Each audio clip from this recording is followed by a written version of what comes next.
आज मैं आकांक्षा गुरु बहन आप लोगों को श्री वाल्मीकि रामायण का अयोध्या कांड का 61वां सर्ग सुनाती हूँ, जिसमें कौशल्या का विलाप पूर्वक राजा दशरथ को उपालब्ध देना है।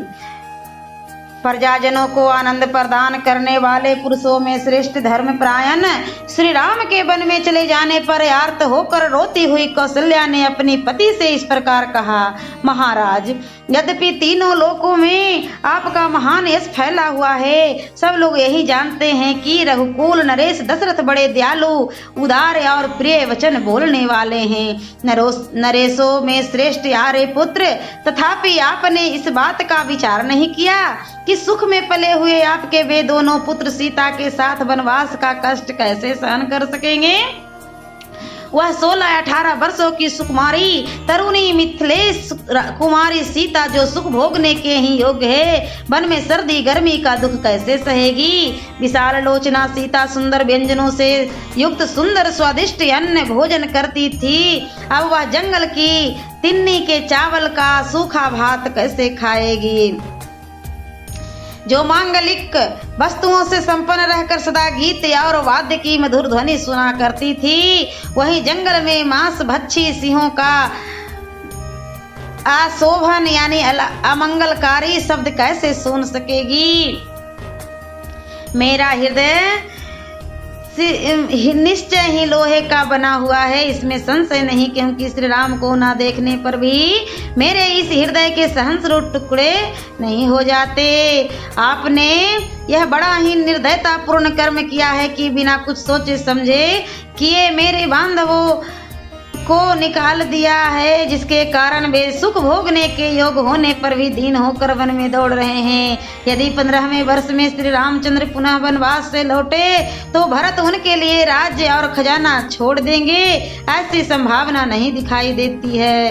कहते हैं कुछ लोग श्राद्ध में पहले अपने बांधवों को ही भोजन करा देते हैं, इसके बाद किर्त होकर निमंत्रित श्रेष्ठ ब्राह्मणों की ओर ध्यान देते हैं, परंतु वहाँ जो गुणवान एवं विद्वान देवतुल उत्तम ब्राह्मण होते हैं, वे पीछे अमृत भी परोसा गया हो तो उसे स्वीकार नहीं करते हैं। यद्यपि पहली पंक्ति में भी ब्राह्मण ही भोजन करके उठे होते हैं, तथापि जो श्रेष्ठ और विद्वान ब्राह्मण हैं, वे अपमान के भय से उस भुक्त शेष अन्न को उसी तरह ग्रहण नहीं कर पाते हैं, जैसे अच्छे बल अपने सिंग कटाने को तैयार नहीं होते हैं। महाराज, इसी प्रकार ज्येष्ठ और ज्येष्ठ भ्राता अपने छोटे भाई के भोगे हुए राज्यों को कैसे ग्रहण करेंगे, वे उसका तिरस्कार क्यों नहीं कर देंगे।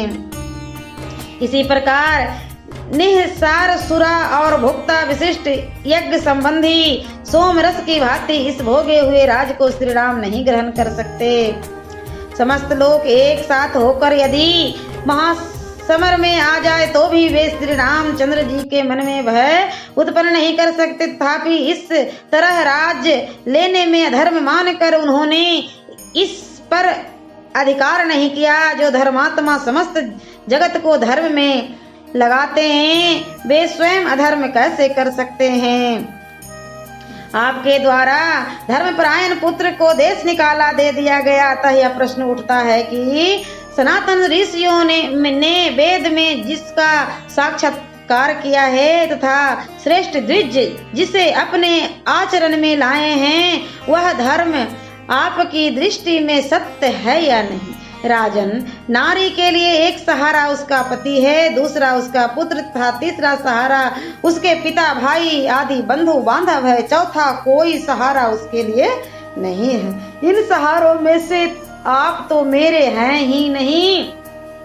दूसरा सहारा श्री राम है, क्योंकि आप सौत के अधीन हैं। दूसरा सहारा श्री राम है जो वन में भेज दिए गए हैं, अतः तीसरा सहारा आपकी सेवा छोड़कर मैं श्री राम के पास वन में नहीं जाना नहीं चाहती हूँ, इसलिए सर्वथा आपके द्वारा मारी हो गई हूँ। आपने श्री राम को वन में भेजकर इस राष्ट्र का तथा आसपास के अन्य राजाओं का भी नाश कर डाला, मंत्रियों सहित सारी प्रजा का वध कर डाला। आपके द्वारा पुत्र सहित मैं भी मारी गई और इस नगर के निवासी भी नष्ट प्राय हो गए। केवल आपके पुत्र भरत और पत्नी कैकई दो ही प्रसन्न हुए। कैकई की यह कठोर शब्द में युक्त वाणी सुनकर राजा दशरथ को बड़ा दुख हुआ। देहाराम कहकर मूर्छित हो गए। राजा शोक में डूब गए। फिर उसी समय उन्हें अपने एक पुराने दुष्कर्म का स्मरण होया, जिसके कारण उन्हें यह दुख प्राप्त हुआ। यावरे रामचंद्र की जय। और मैं अगले वीडियो में आप लोगों को अयोध्या कांड का 62वां सर्ग सुनाऊंगी।